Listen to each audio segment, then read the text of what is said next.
For us to begin, if you'll find your seats, please. Get that fan turned down a little too. Thank you, Scott. So good to see everyone here this morning. Good to be back from a short trip up to Mammoth. Got to see some beautiful fall colors. So blessed to be able to do that, but excited to get back here and spend some time with you. If you are visiting with us, it's wonderful to have you. Invite you to be opening up to the book of Daniel. We are in our last class, so we're doing more of a review of the things we've discussed in this study of Daniel. So hopefully you'll gain something from it, or a perspective that you'll go back and read and study on your own to test it out and find value, or to see how you might reuse it somehow. Before we start, let's begin with a word of prayer. Our awesome God, our Father, thank you so much for this time we have this morning to come together and study your word. God, we have devoted our time as a church to studying the book of Daniel, to seeing how you have acted in the lives of your people. That even in periods where your people were in exile and judgment for their evil and unrighteous ways, you showed glimpses of hope and compassion and mercy to those who were found faithful. Let us be reminded, God, of how wonderful you are, that in this life, no matter what comes at us, no matter what struggles we go through, you stand ready to bring us home if we will just be faithful to you. Thank you, God, for your people. Thank you for your creation. Thank you for every display of your power and your beautiful design that is all around us. Help us to sing your praises, for you truly deserve all glory and honor and praise. It's in your Son's most holy name that we come before your throne. Amen. All right, Daniel. We are in our closing study. If you'll remember, this is kind of where we started, looking at the basic overview and outlay of how Daniel is designed. For those who weren't here, we'll do a quick overview. Chapter 1 here on the far left is, oh, there it is. Chapter 1 on the far left, we know this is when Daniel and Shadrach, Meshach, and Abednego, along with others, are taken into exile into Babylon, and they are tested. Are they going to eat of the king's foods, or are they going to remain pure and holy and devoted to God's ways? And so we see that chapter 1 take place. We then switch into chapter 2 through chapter 7, that middle two columns, that is now switched into Aramaic language. So it's into the more common language, the diplomatic language of the time. And within that, there's what we call a chiastic structure. So chapter 2 and chapter 7 match each other in some way, shape, or form. Well, we have the king, Nebuchadnezzar, have his dream about the statue of 4 parts, if you'll remember, if you're familiar with Daniel. In chapter 2, it's the gold, the bronze, silver, the bronze, and then the iron. And those 4 pieces of the statue represent 4 kingdoms. Well, then chapter 7, if we jump forward, Daniel has his dream of the 4 beasts, and it's those same 4 kingdoms. So we see this mirroring. Then as we go down to chapter 3 and chapter 6, chapter 3, God's people are tested. Shadrach, Meshach, and Abednego are called to worship this golden idol. They refuse, claiming loyalty to God, and they are thrown in a fiery furnace for that. God, of course, delivers them. Well, we have that mirrored in chapter 6, where Daniel is thrown in the lion's den for praying to God and not following the law that was written into action. Then we have chapter 4 and chapter 5, where chapter 4 we have Nebuchadnezzar, who is prideful, and he has a dream, and he's shown that if he does not change his ways, he's going to be cast down and taken out of his authority in his kingdom. And, well, we see that happen. He gets cast out and then eventually returns, as we'll talk about here in a little bit. But we see that mimicked in chapter 5. An earthly king is visited by a vision or a sign. This is the writing on the wall. when he's at his feast, and Belshazzar does not listen, does not heed, and that very night he is destroyed. So we see a mirroring of those things, and we'll talk about this chiastic structure brings you to a realization, a focus point, which is really all of this is saying even the kings of the earth have to answer to God. They have to make a decision. Okay? Then we go back into Hebrew, which is back into the language of the Israelites. And chapter 8, Daniel has his vision of a ram and goat. So we start to focus in on the Medes and the Persians, as we'll talk about here as well. Chapter 9, Daniel starts to pray to God, and it's this beautiful prayer where he's repenting in many ways for the people. And without actually asking how long, he effectively is calling God to act. It's been 70 years. When is this going to be done? And then chapter 10 through 12, we have his third vision, where we just closed out this last week. We'll talk some more about that as we start diving in. We're going to go chapter by chapter and look at those chiastic structures, if you'll remember, where they point to the central focus of each chapter. And then as we do that, we'll build the larger narrative of Daniel. As each chapter has a point to prove, what does each point lined up next to each other tell us about the book of Daniel? Okay? So, Daniel chapter 1, this is the chiastic structure. More in general, what stands out to you as you think about Daniel chapter 1? We'll hone in on the chiastic structure. If you've not copied that, I'll give you a minute. What stands out about Daniel chapter 1 to you as we've studied it, or as you think back to this structure of the book?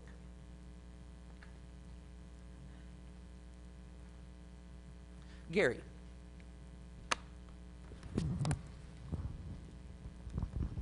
One thing would be faith during adversity. Okay, faith during adversity. As Babylon has come and taken the people away, and they're trying to be assimilated into this new culture and be forced into being Babylonian effectively, they're still maintain their faith, which is great. Okay, what else? Anything else from chapter 1? Or as you think about this chiastic structure, so we have the first part is talking about them being captive in Babylon, and at the very end you see they remain in captivity. Right? As we get to the center of chapter 1, really what the author, how they've written this in their design, is the central point, the climactic point of Daniel chapter 1 is verses 11 through 13, where Daniel appeals to the eunuch's servant. So the servant of the servant, if you will. And so I'll read that, and then Jay, I'll get to your comment here in just a second. It says in Daniel chapter 1, verse 11 through 13, "Then Daniel said to the steward, whom the chief of the eunuchs had assigned over Daniel, Hananiah, Mishael, and Azariah, 'Test your servants for 10 days. Let us be given vegetables to eat and water to drink. Then let our appearance and the given Let our appearance and the appearance of the youths who eat the king's food be observed by you, and deal with your servants according to what you see.'" That becomes one of the main points of Daniel chapter 1. Jay, you had a thought, and we can circle back. The idea that the determination of Daniel and his friends to be faithful to the law of Moses.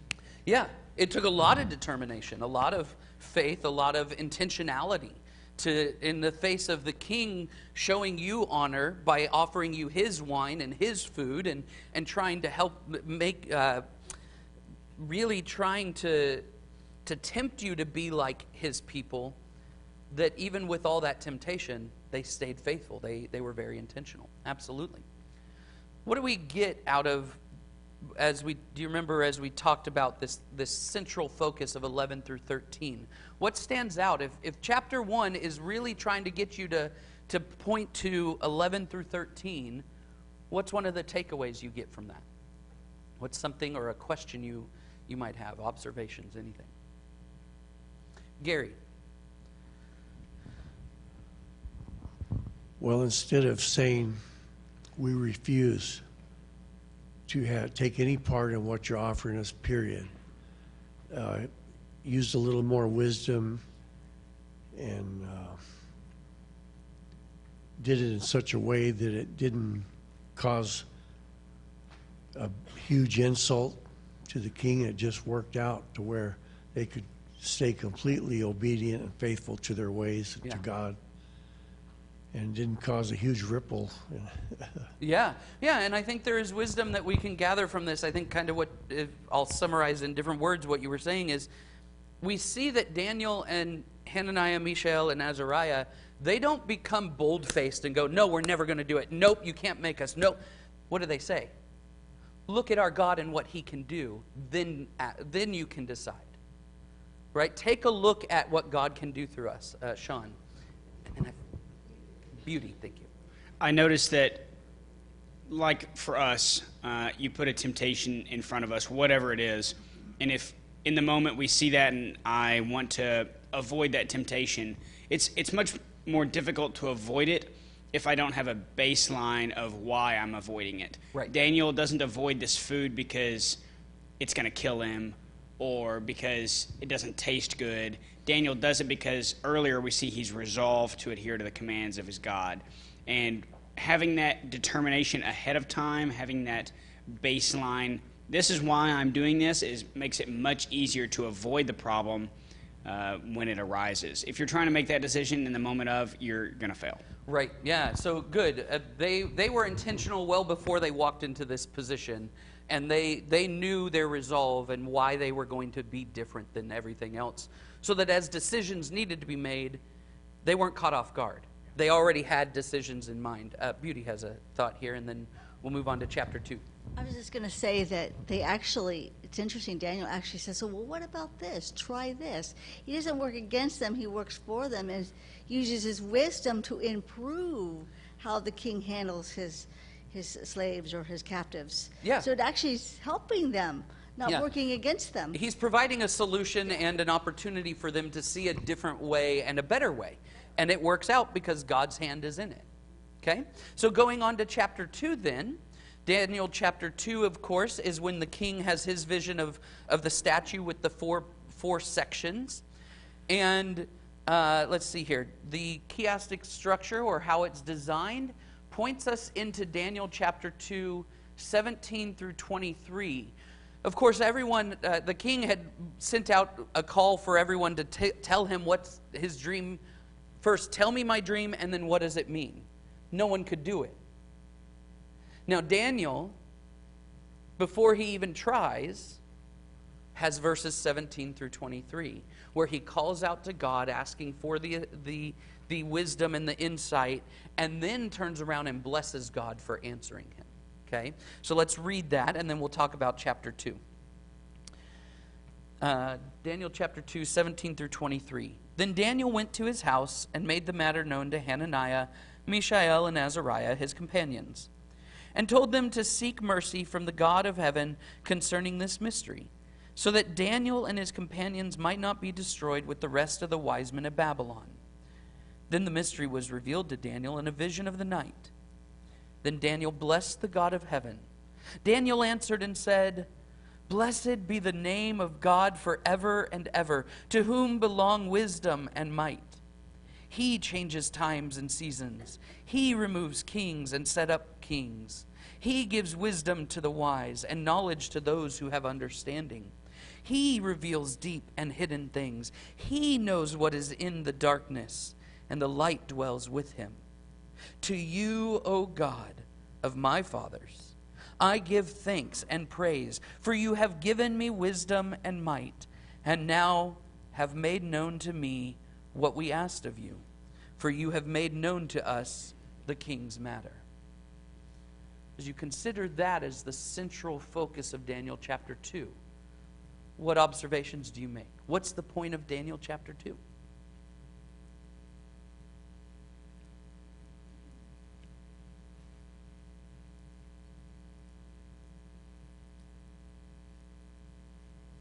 Lisa?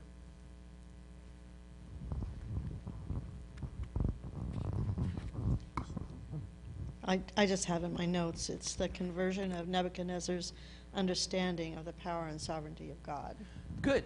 Yeah, we start to see, as a result of Daniel's ability to go and both tell and interpret the king's dream, it begins to unlock for Nebuchadnezzar, oh, there's something unique about this God. It begins to shift his perspective. We already talked about later, chapter 4, doesn't quite get it. It takes a little while to get him really settled in. But yeah, this is a critical turning point for Nebuchadnezzar. What else do you notice from chapter 2? Or what takeaways, if this is central focus, Daniel's prayer to God there in 17 through 23? Beauty. He knows it's coming from God. Yeah. And he's praying to God to reveal it more. He's thanking him for it. He knows this is something significant, so he's going to God first. Yeah. Because he knows God did it. Well, and he brings his friends along on that journey of going to God in prayer and asking for the wisdom and the insight. He's not doing it alone. He's going and submitting himself and his friends to God and saying, help us, redeem us. And God does through declaring the vision. And his prayer is absolutely beautiful. And it actually carries one of the keys of the whole book. One of the phrases that we see kind of repeated a few times. That he removes kings and sets up kings. I mean, that's the whole point of this vision. You'll remember, it's not just a statue of 4 parts. There's a stone that comes in and crushes that statue. That stone representing Christ, and that he would come and destroy all the kingdoms of the earth and make it so that his kingdom would last forever. So here we have that scene in how Daniel prays to God and gives him praise for what God has done in his life. Okay? Any other thoughts on Daniel chapter 2? Okay? So if you're keeping a running total, we'll see chapters 1 and 2 next to each other, that we have Daniel's appeal to the king's servant and then Daniel praying to God. So we see both of those in Daniel chapter 1 and 2. We'll go into Daniel chapter 3 then. This is, of course, Shadrach, Meshach, and Abednego going into the fiery furnace. If you've not read this story before, let's just clarify. Shadrach, Meshach, and Abednego are the same people that were mentioned in chapter 2 and chapter 1 as Hananiah, Mishael, and Azariah. Hananiah, Mishael, Azariah, those are their given names by birth in their native language. Shadrach, Meshach, and Abednego are the names that the Babylonians give to them to try to change their identity. Okay, so if you see those in the Bible, you'll see both of them there. Daniel chapter 3, though, Shadrach, Meshach, and Abednego are thrown into the fiery furnace, and Nebuchadnezzar's guards, they die, they go up into flame as they try to carry them into the fire, and then Nebuchadnezzar is looking and seeing that there is 4 people appearing in the fiery furnace. One that looks more like an angelic presence, and so we have here that Nebuchadnezzar is seeing that. And the core point of this chapter is seen in verses 16 through 18, where Shadrach, Meshach, and Abednego answered Nebuchadnezzar, who had just asked, "Who is the God who will deliver you out of my hands?" Shadrach, Meshach, and Abednego answered and said to the king, "O Nebuchadnezzar, we have no need to answer you in this matter. If this be so, our God whom we serve is able to deliver us from the burning fiery furnace, and he will deliver us out of your hand, O king. But if not, be it known to you, O king, that we will not serve your gods or worship the golden image that you have set up." What do you take away from chapter 3? Or what other observations outside of that specific verse? Gary? So this time, this circumstance, it is a real clear, we will not. Yeah. When our backs are put in a corner, effectively, Shadrach, Meshach, and Abednego said, "I trust my God to deliver me. And if he doesn't, I'm still not worshiping you. I'm still not giving in to your worldly ways. I'm not going to submit to that." That is, at first they give him opportunities to learn and observe, but when pressed into the corner, my life is on the line, I'm not giving in. I'm still worshiping and honoring my God and my faith. Any other thoughts on that? Scott?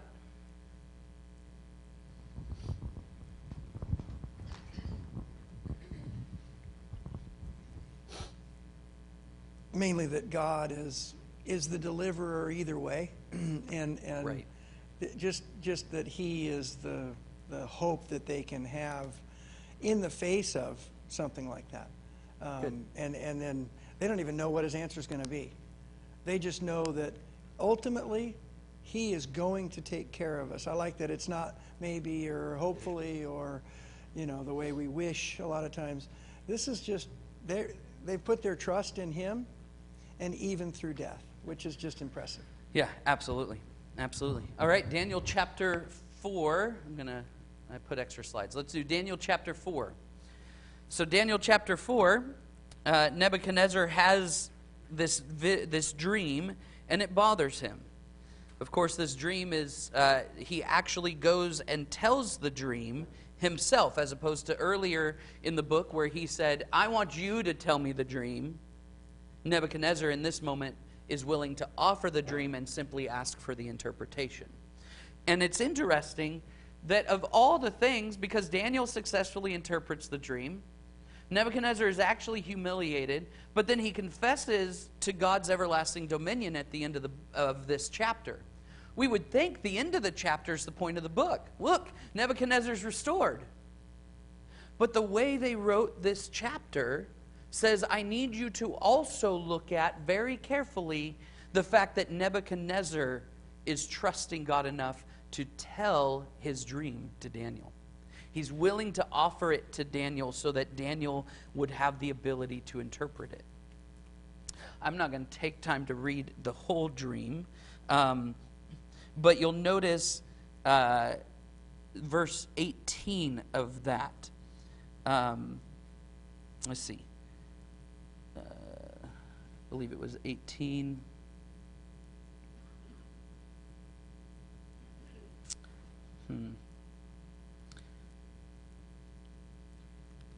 Yeah, okay. Verse 18. Let's go with verse 17. The sentence is by the decree of the watchers, the decision by the word of the holy ones, to the end that the living may know that the Most High rules the kingdom of men and gives it to whom He will and sets over it the lowliest of men. This dream I, King Nebuchadnezzar, saw. And you, O Belteshazzar, tell me the interpretation, because all the wise men of my kingdom are not able to make known to me the interpretation, but you are able, for the spirit of the holy gods is in you. Now, again, name change. Belteshazzar is also Daniel's name that is given to by the Babylonians. So Daniel is his name in Hebrew. Belteshazzar is his name given by the Babylonians. What do you notice as a result of verse 8 through 18? Any comments on chapter 4, observations from that? Did you have a... Okay.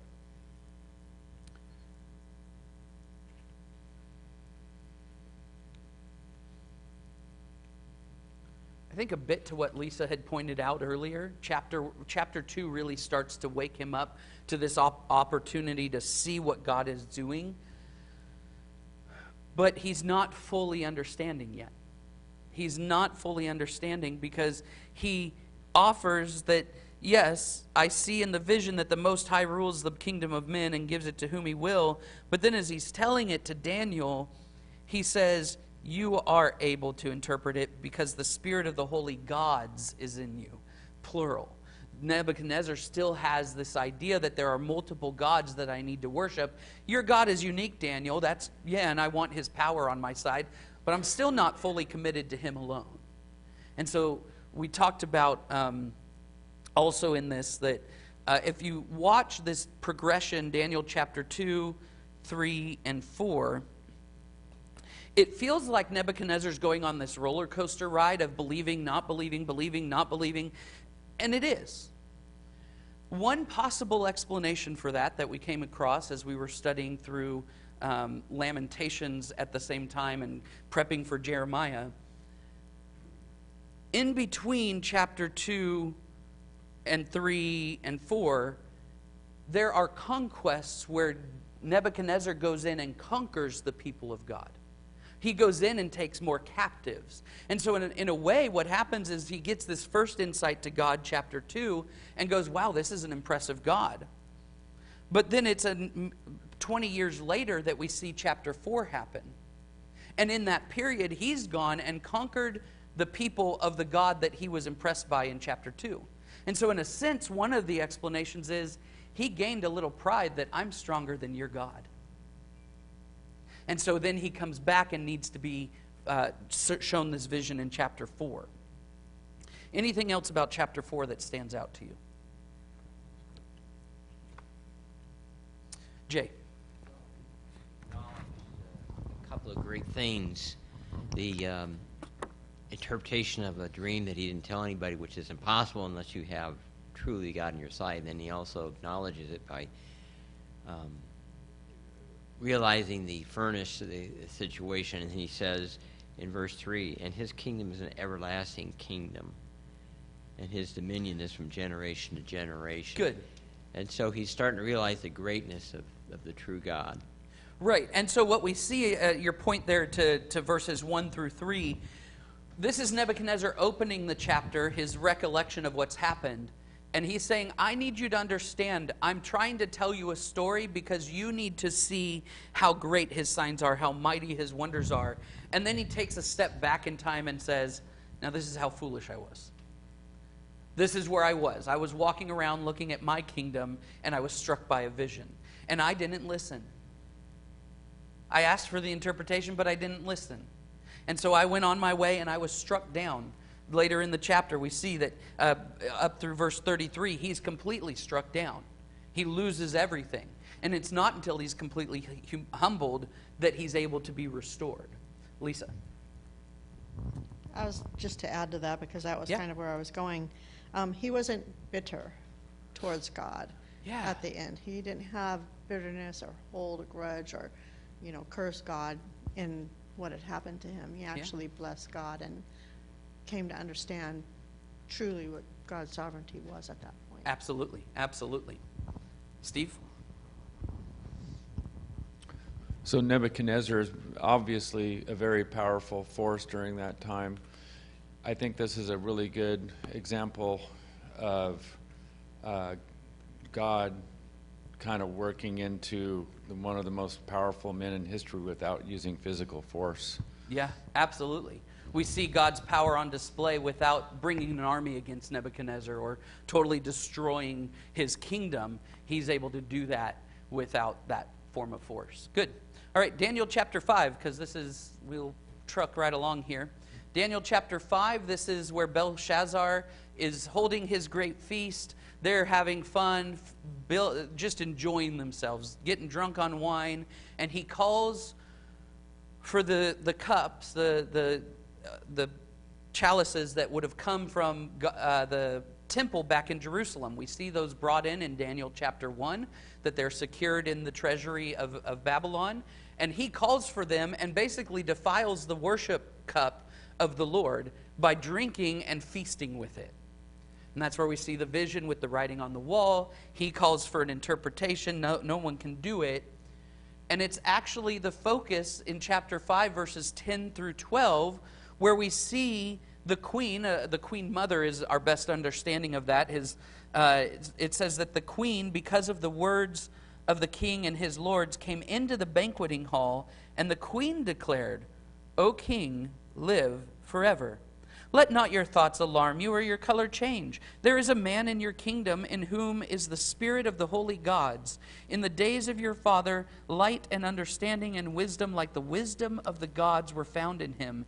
And King Nebuchadnezzar, your father the king, made him chief of the magicians, enchanters, Chaldeans, and astrologers, because an excellent spirit, knowledge, and understanding to interpret dreams, explain riddles, and solve problems were found in this Daniel, whom the king named Belteshazzar. Now let Daniel be called, and he will show the interpretation. Of course, he does that. Daniel brings the interpretation. He doesn't listen and is killed that very night. But the author wants us to see this as the central focus of the text. What do we take from seeing the queen make this declaration?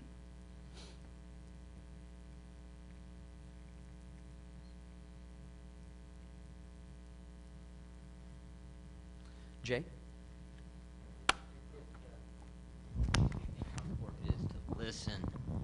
when you have some truths being spoken to us, and even though we might not believe it's the truth, we need to focus on it anyway, and that's what she's saying, the queen is saying to the king. So Sure. So from a Belshazzar and the recipient of someone telling us something maybe difficult to hear or wisdom, we need to listen.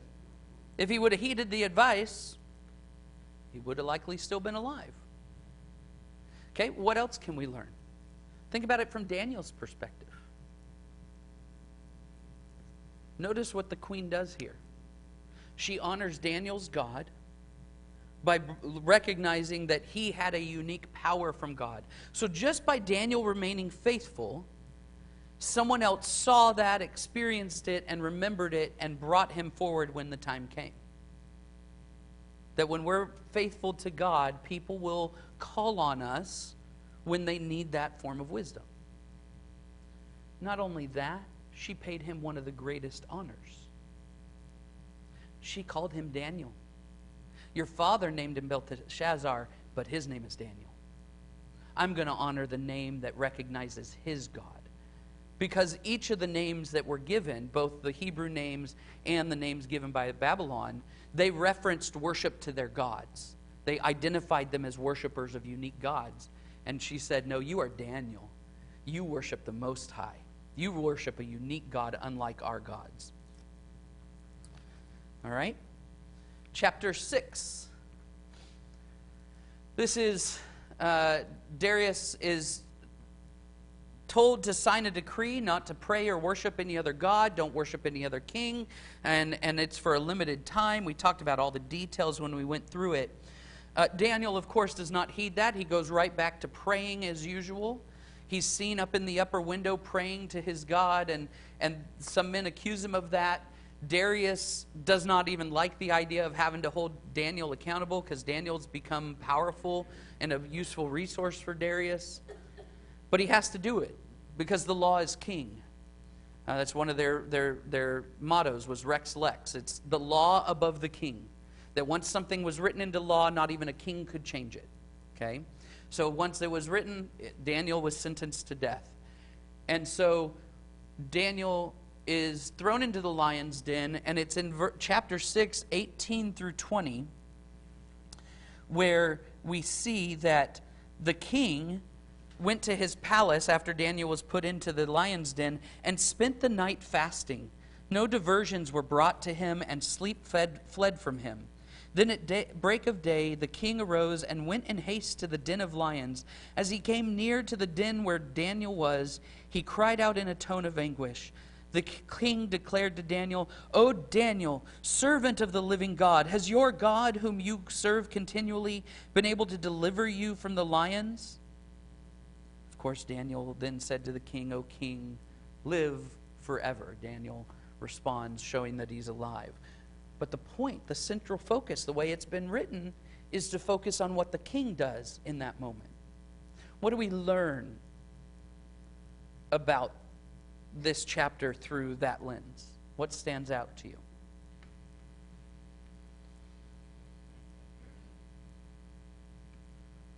Go ahead, Jay. Not thinking about what somebody requested him to do. Sure. Darius likely learned from this. Don't just take someone's advice to write a law when it's such a powerful thing. Be careful what you speak into existence, because you'll have to pay the consequences.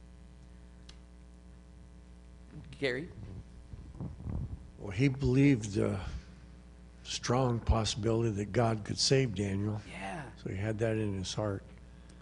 And it also goes along, I think, after we make a mistake, there's still God, as far as Jay's comment. Good, good. Yeah, I mean, Darius clearly had a view of who this God is that Daniel serves.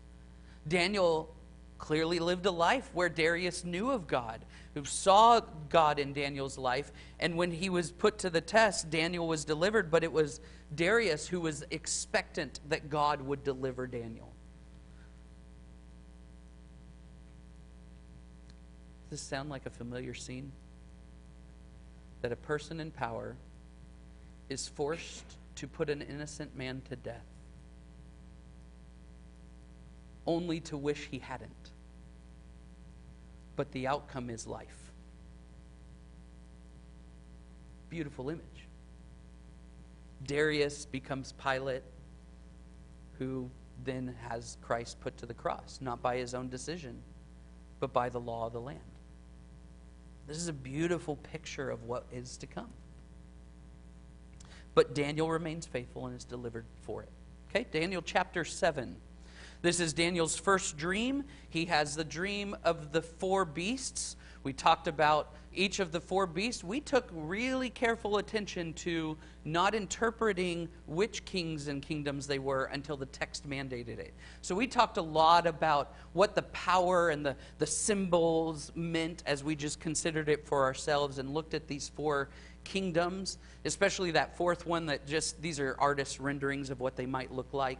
But indescribable, extremely powerful, fear-inducing. I mean, it's so otherworldly and so indescribable that there's no animal that is referenced at this point. There's no way for us to conceptualize the animal and understand how bad this 4th kingdom would be. Of course, that's not the end of the story. In Daniel chapter 7, we see the throne room where God comes, and these are interesting depictions of what that might look like. But we saw power in control.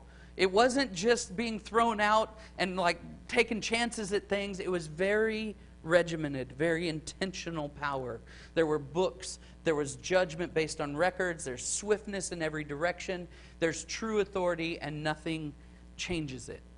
Now, we don't really have a chiastic structure here. This is where the author starts to, Daniel breaks away from that and records this in just more of a narrative.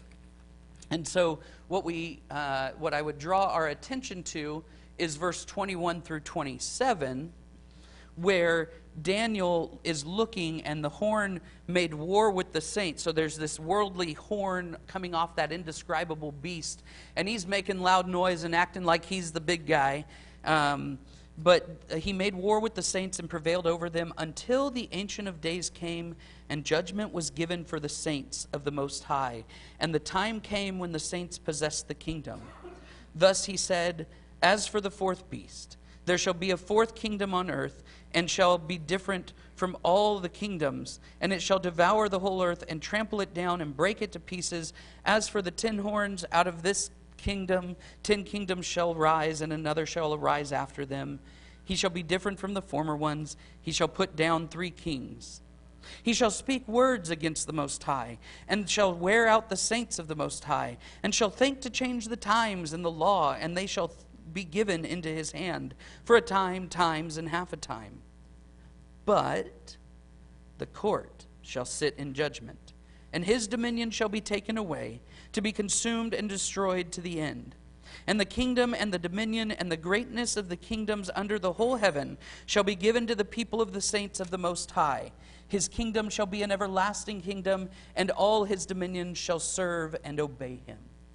This is really getting to the heart of Daniel at this point. That no matter what evil kingdoms arise, no matter how wicked they look like beasts, no matter how indescribably awful the experience is in this life, there's going to come one who conquers all, and his kingdom will be an everlasting kingdom, and all dominions shall serve and obey him. Daniel chapter 7 is really focusing in on this narrative now. Okay? Just to kind of, with the few minutes we've got left, Daniel chapter 8, we have the ram and the goat. This is Daniel's second dream. Daniel gets this vision, and it's clarified that this is about the Medes and Persians and about the Greeks. If you want any of these slides afterwards, let me know. I'll be glad to share these with you. But Daniel chapter 8, he gets this vision of the Medes and the Persians, and we get in verse 19 through 26 that he said, behold, I will make known to you what shall happen at the latter end of the indignation, for it refers to the appointed time of the end. It goes on to describe the Medes and the Persians and the Greeks and everything that's going on there. But it says, his power, there's a later king, and his power shall be great, but not by his own power, and he shall cause fearful destruction, and shall succeed in what he does, and destroy mighty men and the people who are the saints. By his cunning he shall make deceit prosper under his hand, and in his own mind he shall become great. Without warning he shall destroy many, and he shall even rise up against the prince of princes, and he shall be broken, but by no human hand. The vision of the evenings and the morning that has been told is true, but seal up the vision, for it refers to many days from now. Daniel gets this vision that things are going to get bad. Babylon's going to go away, but then come the Medes and the Persian, and that's bad. Then come the Greeks, and that's bad. And there's no resolve to that in Daniel chapter 8. Daniel chapter 8, you're left going, well, then where's the rescue? Where's God acting in this? What's happening? And that's where we get Daniel chapter 9, where Daniel cries out to God in this beautiful prayer, where he's repenting on behalf of himself and the people, recognizing they have not been faithful to God. Daniel has watched God act for 70 years at this point, through many kings and kingdoms. He's watched Daniel has watched God interpret dreams and visions and give Daniel dreams and visions, deliver Shadrach, Meshach, and Abednego, deliver himself from the lion's den. Daniel prays out to God, and in verse 16 through 19, he says, O Lord, according to all your righteous acts, let your anger and your wrath turn away from your city Jerusalem, your holy hill, because for our sins and for the iniquities of our fathers, Jerusalem and your people have become a byword among all who are around us. Now therefore, O God, listen to the prayer of your servant and to his pleas for mercy. And for your own sake, O Lord, make your face shine upon your sanctuary, which is desolate.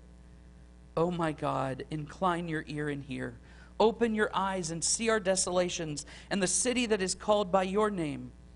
For we do not present our pleas before you because of our righteousness, but because of your great mercy. O Lord, hear. O Lord, forgive. O Lord, pay attention and act. Delay not for your own sake, O my God, because your city and your people are called by your name. Daniel cries out and says, we aren't worthy of being redeemed, but we're going to change our ways. We're going to be faithful, but we're going to cry out to you based on your mercy, your compassion, your love for what you have designed. And that's going to be the redemptive quality. Daniel chapter 10 then comes along, and we have Daniel's third vision, and it's a retelling of the Medes and the Persians, but in greater detail, to really press in and say, this is how bad it's going to get. But the cool part about Daniel chapter 10 through chapter 12 is how it ends. Unlike Daniel chapter 8, where you're left without hope, you're thinking this is all going to go bad. Where's God acting? We get the last few verses of the book, verse 9 through 13. Go your way, Daniel, for the words are shut up and sealed until the time of the end. Many shall purify themselves and make themselves white and be refined, but the wicked shall act wickedly. And none of the wicked shall understand, but those who are wise shall understand. And from the time that the regular burnt offering is taken away, and the abomination that makes desolate is set up, there shall be 1,290 days. Blessed is he who waits and arrives at the 1,335 days. But go your way till the end, and you shall rest, and shall stand in your allotted place at the end of the days. Now, we can talk about the interpretation of some of those numbers afterwards, but what's the point? If you remain faithful, you will be delivered. One last little cool design to Daniel, the book. We see the chiastic structure of 2 through 7 we talked about. The middle point of that we didn't talk about is the fact that Nebuchadnezzar repents and is restored. And so we see an earthly king who is willing to repent, as Daniel does in chapter 9, and that king is restored. Daniel chapter 8 through 12 then is also a mini chiastic structure. If you look at 8 and 10 through 12 as mirroring each other, Daniel chapter 9 is in the focus of this latter Hebrew text, which is pointing out that you need to repent and call for God to relent, not on your own righteousness, but on God's nature and his design and his will. Even, according to chapter 1, when you're taken captive by an evil force. There's hope for everyone. He will establish a king and a kingdom that lasts forever, and we have that in Christ. I appreciate your attention. Hope that was helpful to see Daniel as an overview. Glad to talk about it, answer any questions. I know that was like a fire hose for some of us, but I love seeing that review all in one setting. I think it's very helpful. Now we're going to take a short break and then get into our services at the hour. Thank you.